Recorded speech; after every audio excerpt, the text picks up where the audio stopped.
Ustedes recordarán que una de las iniciativas más bellas que declaró el Papa Francisco al inicio de su pontificado fue ese año de la misericordia, ¿no? Recordarán ustedes, fue un año jubilar con muchas actividades y con una iniciativa muy bella que fue el de reclutar sacerdotes alrededor del mundo que se convirtieron en misioneros de la misericordia y cuya tarea iba a ser recibir un mandato durante ese año y recibir no solamente el pedido de ir por el mundo distribuyendo la expresión más bella de la misericordia, que es el sacramento de la confesión, ¿no? Pero también el del acompañamiento espiritual, que no es un sacramento, pero es una necesidad de los seres humanos, recibir acompañamiento emocional, espiritual. Y estos misioneros de la misericordia luego volvieron a sus propios países al concluir el año de la misericordia, pero fueron convocados por el Papa para, si se pudieran reunir en Roma, para pedirles que siguieran con este mismo espíritu, a pesar del trabajo que tenían, que fueron asignados a distintas parroquias, en distintos lugares, en distintos servicios y ministerios, que aún allí continuaran identificándose como ministros y agentes de la misericordia, ¿no? Y gracias a Dios, muchos de los sacerdotes que tomaron esta iniciativa, que participaron de esta iniciativa como misioneros de la misericordia, lo siguen haciendo, siguen teniendo esta misión, se siguen presentando como tales y siguen proporcionando un testimonio de la misericordia, especialmente, como digo, a través del sacramento de la confesión, del perdón de los pecados, pero también con el testimonio del camino de la misericordia. ¿Por qué me parece importante recordar esto, hermanos? Por una experiencia que me compartía recientemente un sacerdote. Este sacerdote es un capellán de Courage Latino, de este movimiento que, como saben ustedes, ofrece ayuda espiritual, acompañamiento espiritual para las personas con atracción a personas del mismo sexo y para sus familiares.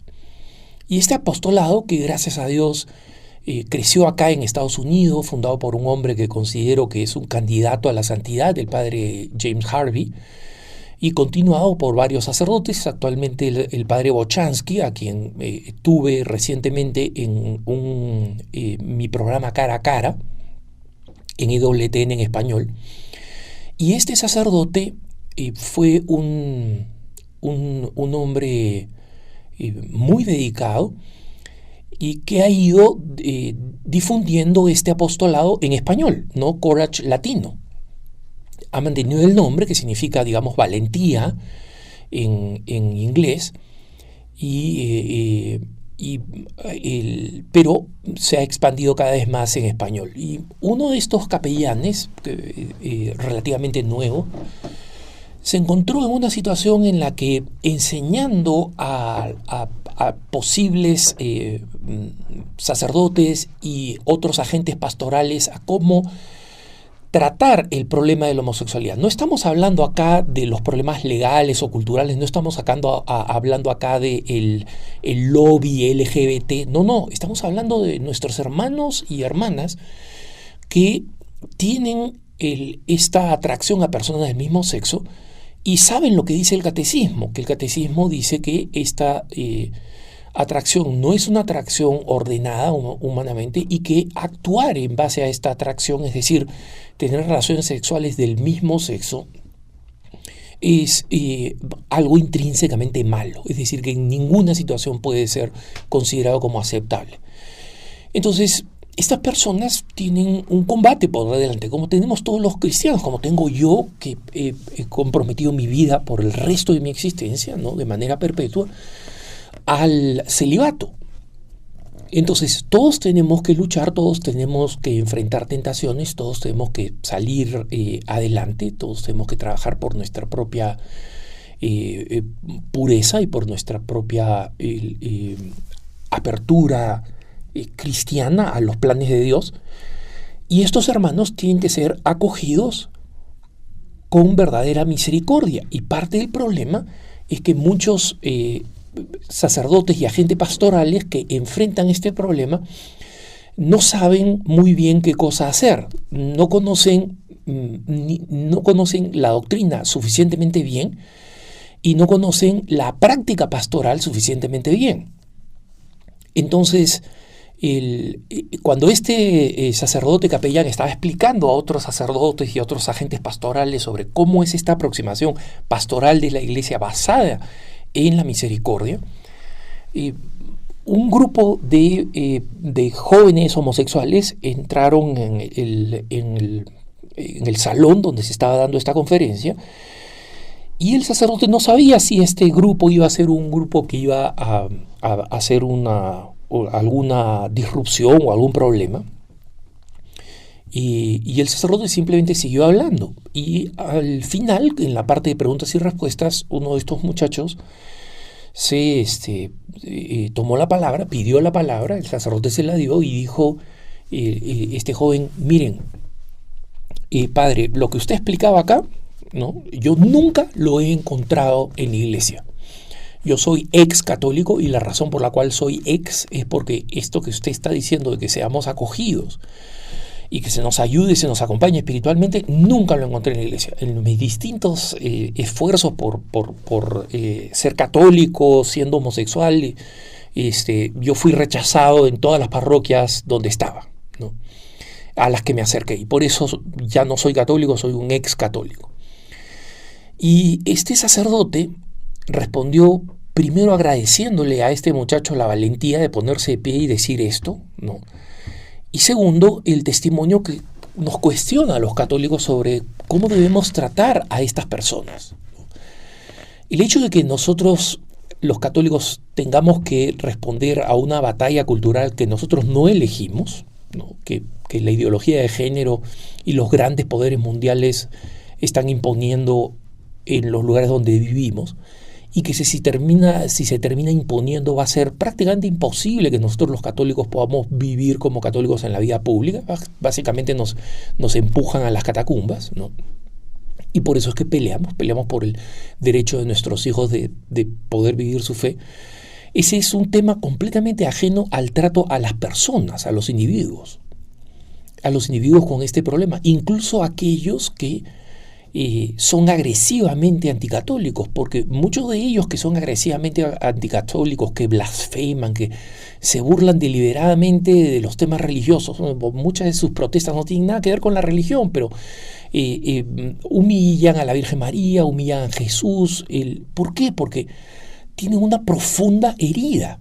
Entonces, esa ferocidad, ese odio que muchas veces, no siempre, pero muchas veces, los más militantes muestran en contra de la iglesia, de nuestra fe y del cristianismo en general, tiene que ver con esa experiencia profundamente dolida, y que lleva a que muchos digan que ser cristiano es básicamente ser homófobo.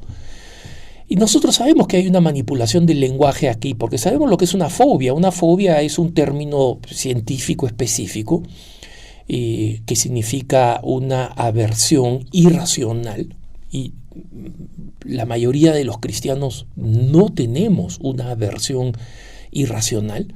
Si yo tuviera una aversión irracional, hubiera tenido una aversión directa contra mi hermana Sandra, que falleció ya hace varios años, la primera en fallecer en mi familia, y no fue así, nunca fue así. Y probablemente entre las personas más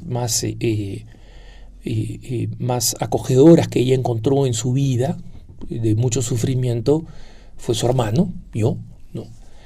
Y en consecuencia sabemos que lo que ellos llaman homofobia es en realidad la enseñanza de que en la relación entre dos personas del mismo sexo no hay un matrimonio, no hay un bien moral. Y eso no significa que nosotros odiemos a esas personas, pero hoy en día la sociedad es cada vez más emocional, menos racional, y expresa lo que siente, ¿no? Si tú no apruebas lo que yo hago, entonces me odias. Y no es verdad, no es verdad. Es más, la razón por la cual no aprobamos determinadas formas de vida de cualquier tipo, o sea, incluyendo una persona que es infiel en su matrimonio, no es porque nosotros odiemos a esa persona, es porque queremos su bien, es porque sabemos cuáles son los valores universales y queremos su bien. Entonces, no solamente en este tema, sino en el tema de cómo tratamos a las personas que parecen culpables de su propio destino, ¿no? Personas que consumen drogas, personas que están en la calle, como muchas de esas personas solamente van a responder a la misericordia, no a la dureza, no a leyes más duras, no a leyes que los intimiden, sino a la verdadera acción de misericordia. Y de misericordia que parte de nuestro propio corazón. Recuerden que la misericordia, cordies, viene precisamente de corazón.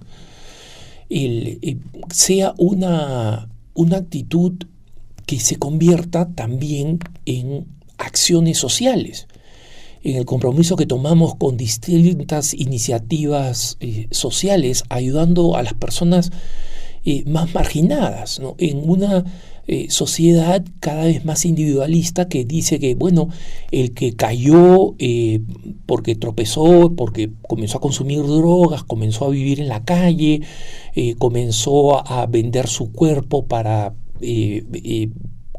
consumir drogas o sostener adicciones, etcétera. Esas personas cayeron por su propia cuenta y es su problema, y esto hay que resolverlo solamente a través de la represión y de la ley. Y no es así, no es así, hermanos. Justamente el número importante de personas que han regresado del abandono, que han regresado de la vida en la calle, pienso en mi buena hermana Patricia Sandoval, esta gran combatiente de la vida. Si no se le hubiera ofrecido un puente de misericordia, no estaría acá. Y ahora es una de nuestras grandes testigos de la defensa de la vida y del amor y de la familia, gracias precisamente a porque se le ofreció una oportunidad de misericordia. Y las personas sin techo, las personas con adicciones, son personas a las que hay que irle extendiendo la misericordia. Y esa misericordia incluye predicarles la verdad. Podría extenderme largamente hablando de los problemas de mi hermano Sergio, el menor de todos, que cuando falleció compartí con ustedes su difícil vida y su dependencia de las drogas, y cómo cuando falleció de cáncer tenía apenas 8 meses de haber dejado un centro de rehabilitación, y cómo había sido tan difícil para mis hermanas y para mí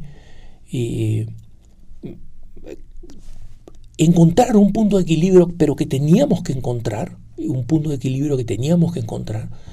en hacerle saber que él era acogido, pero al mismo tiempo predicarle la verdad, la lucha que tenía que seguir, cómo estábamos dispuestos a apoyarlo.